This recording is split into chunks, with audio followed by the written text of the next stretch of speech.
nossa aula de hoje tem como objetivo abordar, dentro da fisiologia humana, a questão do sistema nervoso.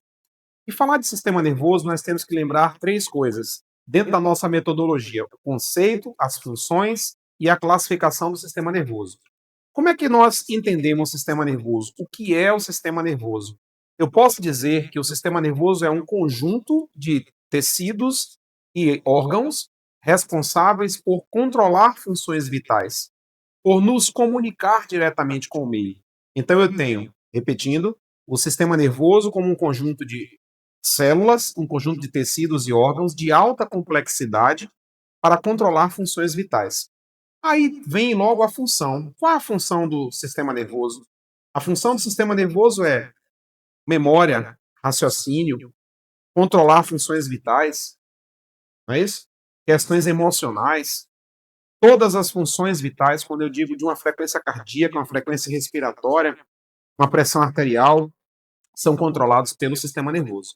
Mas o que eu tenho que lembrar é que o sistema nervoso, dentro da sua classificação da anatomia, ele pode ser dividido em sistema nervoso central e sistema nervoso periférico. Antes de iniciar a questão de número 1, nós vamos fazer a lista, que inclusive já está no Drive, a lista de número 16, falando sobre fisiologia, tá? E eu entendo assim, o nosso sistema nervoso, ele vai ser dividido em sistema nervoso central e sistema nervoso periférico. O sistema nervoso central, ele é formado pelo encéfalo e pela medula. Só um detalhe, o encéfalo é tudo que está dentro do crânio e a medula está dentro da coluna vertebral. Então eu tenho estruturas ósseas protetoras. A estrutura do crânio protegendo o encéfalo. A estrutura da medula espinhal protegendo na verdade, a coluna vertebral protegendo a medula espinhal. Temos aqui o sistema nervoso periférico. Esse sistema nervoso periférico, ele tem a sua porção somática, que é voluntária. Temos a porção autônoma, que é involuntária. Lembrando que o nosso encéfalo ele vai ser subdividido em cérebro, cerebelo e tronco encefálico. É a divisão. Porém, na questão número 1, essa questão ela faz exatamente o seguinte. Ela fala um pouco sobre a questão dos neurotransmissores. Quem são os neurotransmissores que nós utilizamos? O que são neurotransmissores? Dentro do sistema nervoso, eu vou entender assim, não esqueçam isso. Um neurotransmissor é qualquer substância capaz de propagar, de conduzir o impulso nervoso. Exemplo, a adrenalina é um neurotransmissor, a acetilcolina é um neurotransmissor, o ácido gama-aminobutírico é um neurotransmissor. Então, como é que eu trago o conceito aqui do que é neurotransmissor dentro dessa distribuição do sistema nervoso? Eu vou dizer que neurotransmissor é toda e qualquer substância que facilita a propagação de um impulso nervoso. Esses impulsos nervosos, quando usam neurotransmissores, são as chamadas sinapses eletroquímicas ou sinapses químicas. Aí vem a pergunta, o que é esse neurotransmissor? Eu já sei, é uma substância que facilita a propagação do impulso nervoso. Mas esses neurotransmissores, eles podem ter que composição? Qual é a natureza bioquímica de um neurotransmissor? Eles podem ser formados por aminoácidos ou por proteínas. Na questão número 1 da nossa lista, ele começa dizendo assim, o ácido gama-aminobutírico, o GABA, é o principal neurotransmissor inibitório do sistema nervoso central. Evidências científicas sugerem que o álcool, inicialmente, potencializa os efeitos do GABA, aumentando os efeitos inibitórios. Porém, com o passar do tempo, o uso crônico do álcool reduz o número de receptores GABA por um processo chamado de downregulation, o que explicaria o efeito de tolerância ao álcool, ou seja, o fato de os indivíduos necessitarem de doses maiores de álcool para obter os mesmos sintomas anteriormente sentidos. Então, o que ele coloca aqui? Você tem um neurotransmissor, que é o GABA, ele é um neurotransmissor inibitório, porque é uma coisa interessante. Como foi que eu dividi aqui o sistema nervoso? Sistema nervoso central, sistema nervoso periférico. O sistema nervoso periférico, eu falei que é o somático, voluntário, e o autônomo. O autônomo pode se subdividir em sistema simpático e parasimpático. Vejam que eu estou falando de sistema nervoso periférico. No sistema nervoso periférico, o neurotransmissor do simpático é a adrenalina. A adrenalina é um neurotransmissor que é excitatório, estimulante. Só que eu tenho aqui para o parasimpático, que é o sistema de moderação, a acetilcolina, por exemplo. Então, a acetilcolina ela é moderadora ou inibidora, atuando no sistema parasimpático. Mas na questão, ele faz uma referência especificamente ao neurotransmissor de quem aqui? Do GABA, o ácido gama-aminobutírico, que por sua vez é inibidor. Mas esse GABA, ele é inibidor onde especificamente? Ele é inibidor no sistema nervoso central. E ele diz que, com o passar do tempo, o indivíduo vai perdendo alguns receptores desse neurotransmissor. Olha a colocação dessa questão. Ele diz no final do enunciado: no down regulation, ele diminui a quantidade de um componente celular em resposta a uma variável externa. Neurônios são células cerebrais em que pode ocorrer o efeito do down regulation. Dendritos são componentes de recepção. Então ele faz uma outra abordagem aqui interessante. Eu trouxe aqui a imagem de um neurônio, só para vocês entenderem. Eu tenho aqui essa porção do citoplasma do neurônio, que é chamado de corpo celular. O corpo celular, na sua extremidade, ele tem dendritos, que é por onde o neurotransmissor vai chegar, trazendo informações, ou seja, o impulso nervoso vai chegar ao dendrito, vai percorrer o corpo celular, vai percorrer aqui de modo saltatório a estrutura do axônio. Só que eu tenho revestindo o axônio a bainha de mielina. A bainha de mielina é um isolante elétrico, é uma espécie de uma substância de natureza também lipídica, complexa. Essa bainha de mielina reveste o neurônio, reveste exatamente o axônio do neurônio, facilitando a velocidade de propagação. O neurônio se torna cada vez mais rápido quanto mais mielina ele tiver. E o impulso nervoso, ele não percorre aqui essa superfície da bainha de mielina, ele salta, salta e salta. Chegando aqui até a terminação do axônio, e na ponta dessa terminação eu tenho o chamado botão terminal. Não esqueçam que dentro do corpo celular, que é o citoplasma aqui do neurônio, eu tenho o núcleo, eu tenho ribossomos para fabricar proteínas, eu tenho mitocôndrias para fabricar ATPs, complexo de Golgi para armazenar e secretar. Tudo que uma célula normal tem, essa célula apresenta. Ela tem tudo. Porque é uma célula de alta complexidade e baixa regeneração. Uma curiosidade. Eu sei que a bainha de mielina também é chamada de neurilema. E é uma parte do neurônio que tem potencial regenerativo.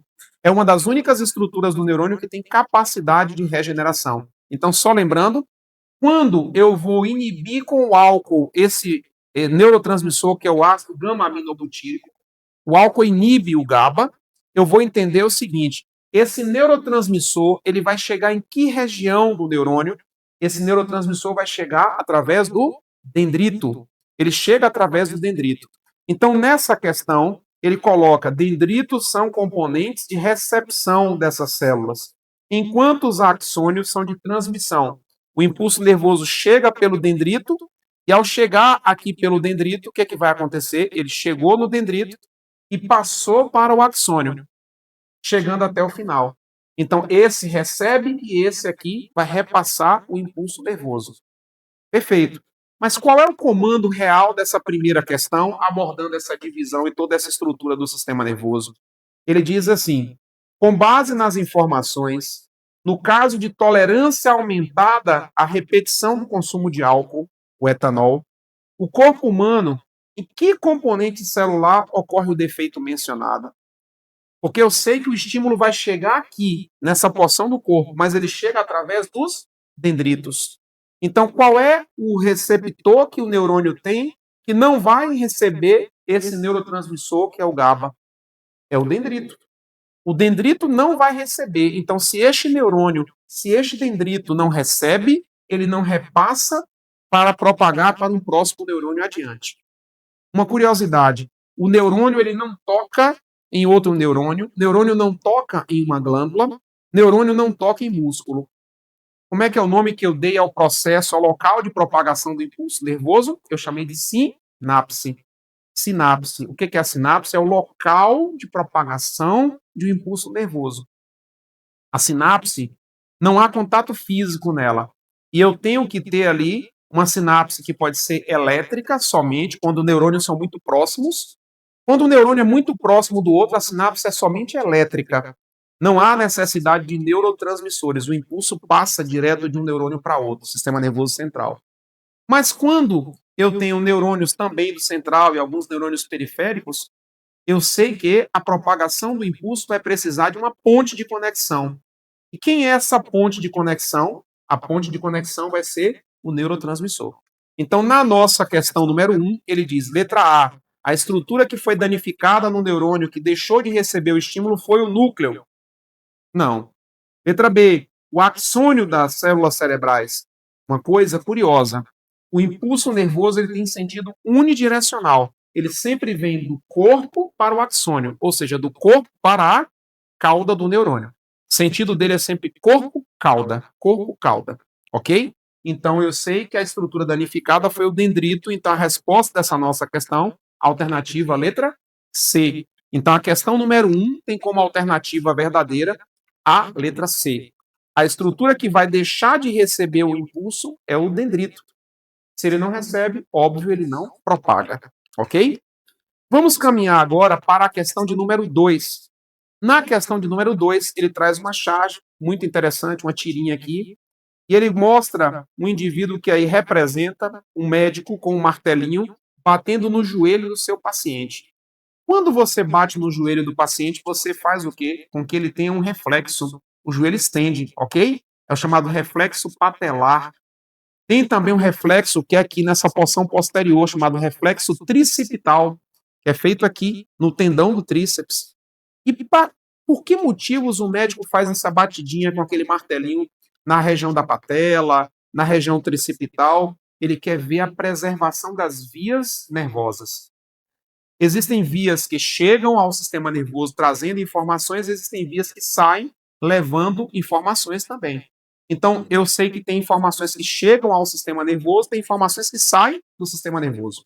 Perfeito? Então, como é que eu vou entender esse mecanismo? Veja bem, existe a estrutura da medula, sistema nervoso central. Um estímulo pode chegar à medula pela parte posterior, ele vai sair da medula pela porção anterior. Então, eu vou ter vias sensitivas, que trazem estímulos, que capturam estímulos, e vias motoras. A via sensitiva chega na parte posterior da nossa medula, e a via motora, ela sai pela parte anterior da nossa medula. Então, no desenho, ele coloca uma espécie de uma centopeiazinha, uma conversa entre alguns bichinhos. O médico, o bichinho médico aí, ele vai lá e bate o martelinho no joelho da centopeia e diz assim: seus reflexos são incríveis. Ou seja, ela estendeu todas as patinhas, né? Como se abre aspas, todos os joelhos dela, ela fez o movimento de uma vez só. Ele faz analogia exatamente a uma coisa que nós não controlamos, chamada de ato ou arco reflexo. Vamos supor que essa superfície seja uma superfície quente. Eu chego aqui, ó, conversando aqui com vocês, de repente eu encostei a mão, senti que estava quente, fui lá e puxei a mão do local. O que aconteceu? Eu tive um ato ou arco reflexo. Esse impulso saiu da minha mão, aí eu trago aqui uma imagem para poder explicar isso melhor para vocês. Aqui é a temática da segunda questão. Essa nossa segunda questão, ela vai falar sobre o quê? A questão número 2 nossa, ela vai falar sobre ato ou arco reflexo, que é uma ação involuntária. Tá certo? Vamos entender melhor essa história, como é que funciona? A história do quê? Do ato ou arco reflexo. Junto comigo, vamos aqui acompanhar o entendimento dessa explicação da questão número 2. Eu tenho aqui a estrutura de um corte da medula. Tá aqui a estrutura da medula. Só que na medula tem uma estrutura do centro, isso aqui é massa cinzenta. São corpos de neurônios. Uma curiosidade. Quando eu venho para esse neurônio, corpo do neurônio, visto ao microscópio, preparando lâmina para microscópio, ele tem uma tonalidade cinza, chamada de massa cinza. A estrutura da bainha de mielina ela tem uma tonalidade branca. Então, tudo que eu chamar de massa cinzenta é corpo de neurônio. O que eu chamar de massa branca ou substância branca é o quê? Bainha de mielina. Então, a bainha de mielina ela tem a denominação de branca e a estrutura do corpo celular, estrutura de cinza, substância cinzenta. O que vai acontecer aqui? Dentro da medula, nessa porção do H medular, eu tenho substância cinzenta. A parte mais externa, substância branca da estrutura do corpo da medula. Ok? Então, entendendo melhor essa porção, eu tenho que ver o seguinte: parte central da medula, como é que eu tenho? Porção central da medula, substância cinzenta. Porção mais periférica da medula, substância branca. Nesse caso, eu vou perceber o seguinte: o estímulo chega pela parte posterior da medula e sai pela parte da frente. Pode acontecer, em alguns casos de arco reflexo, além do neurônio sensitivo e do neurônio motor, eu tenho um neurônio que está no meio dos dois ali, que é o chamado neurônio associativo. Neurônio associativo. Mas o importante é que essa informação ela não precisa ir ao sistema nervoso, ela não vai ao cérebro, tá? Ela fica contida, vai à medula e volta com uma resposta. Como é que eu chamo o neurônio que leva a informação para a parte posterior da medula? Ele é um neurônio aferente. Ele é sensitivo ou sensorial. Mas a informação sai pela parte anterior por um neurônio que ele é motor ou eferente. Lembra o E de êxodo, de saída, ok? Eu sempre brinco com isso. Como é que se escreve a palavra sair ou saída em inglês? Exit. Aí você tem o quê? É saída, né? Exit, ou êxodo. E chegar é o quê? Arrive, ou seja, você tem letra A de aferente e ir para, chegar. Então, aferente é aquilo que chega, eferente é aquilo que sai, tá? Temos que entender. Na imagem aqui, eu coloco uma mão, a chama de uma vela, o calor chegando aqui, você recebe o estímulo, manda para a medula e devolve. Agora, qual o comando dessa questão número 2? Quando ele diz assim, ó, o que é mostrado na tira de forma espirituosa é conhecido pelo ser humano como reflexo patelar, sendo testado por um médico ao bater com um martelo no joelho de uma pessoa. Aí ele diz, este reflexo, para começar, ele é involuntário. Aí ele diz, este reflexo, letra A, eu tenho que ter um neurônio sensitivo que leva o impulso até a medula espinhal. Ok. Onde se conecta com o neurônio motor que conduz o impulso até o órgão efetuador. Pergunta, quem é o órgão efetuador? Anotem isso. O órgão efetuador pode ser um músculo, um órgão efetuador pode ser uma glândula, ok? Então, a informação chegou à minha medula, voltou com uma resposta para que eu pudesse contrair a musculatura do meu braço, do meu antebraço, tirar a mão de cima da superfície quente da chama da vela. Então, eu preciso ter, no mínimo, um neurônio sensitivo, um neurônio motor e um órgão efetuador. Então, eu posso dizer o que a respeito dessa questão? Letra A, repetindo. Eu preciso ter um neurônio sensitivo que leva o impulso até a medula espinhal, certo? Onde se conecta com o neurônio motor e conduz o impulso até o órgão efetuador. Opa, essa alternativa A já está trazendo algo bom para a gente. Mas vamos ler a outra. Letra B. Vários neurônios sensitivos que levam o impulso até a medula espinhal, onde fazem conexão com inúmeros neurônios que levam o impulso até o órgão efetuador. Letra C. Um neurônio sensitivo que leva o impulso até o lobo frontal. Gente, lobo frontal é sistema nervoso central. Lobo frontal, uma área do cérebro. Não precisa, a informação não precisa ir ao cérebro do ato reflexo ou do arco, não vai ao sistema nervoso central. Então essa letra C já está falsa, tá? Já corte logo aí lobo frontal. Aí letra D, um neurônio sensitivo, ok. Vários neurônios medulares e um neurônio motor localizado no lobo frontal. Corta também. Arco reflexo não utiliza o cérebro, não utiliza o sistema nervoso central. Ok? A mesma coisa na letra E. Então eu fico entre A e B, cortei a letra C, D e E. Nessa questão número 2, entre A e B, o que eu posso explicar a partir disso aqui? Eu vou dizer o que dessa questão? A resposta é letra A. Eu tenho que ter, no mínimo, um neurônio que leva a informação, ele se conecta com o neurônio que traz a informação para o órgão efetuador. Então, a resposta dessa nossa questão número 2 é letra A, que diz exatamente isso: um neurônio sensitivo, um neurônio motor e um órgão efetuador. É no mínimo isso que eu preciso para ter um ato ou arco reflexo. Tá certo? Então vamos abordar agora a temática da questão número 3.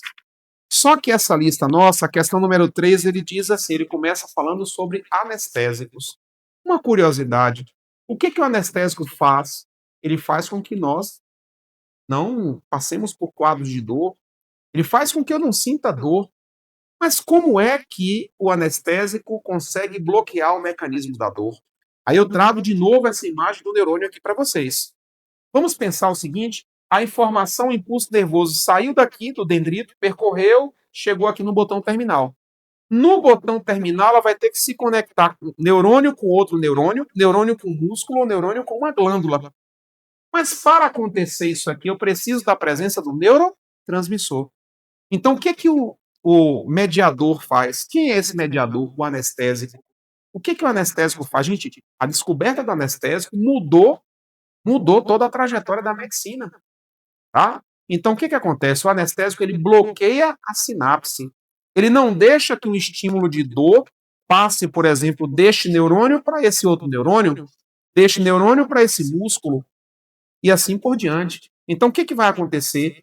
Ele fala dessa questão, ele diz assim, na número 3, a lidocaína é um fármaco usado no tratamento da arritmia cardíaca e como anestésico local. Então, a lidocaína, ele está dizendo que tem duas funções. A função sistêmica da lidocaína, que pode atuar na questão da frequência cardíaca, tá? No tratamento das arritmias, e também, quando é usado de forma local, de forma pontual, ele é um anestésico.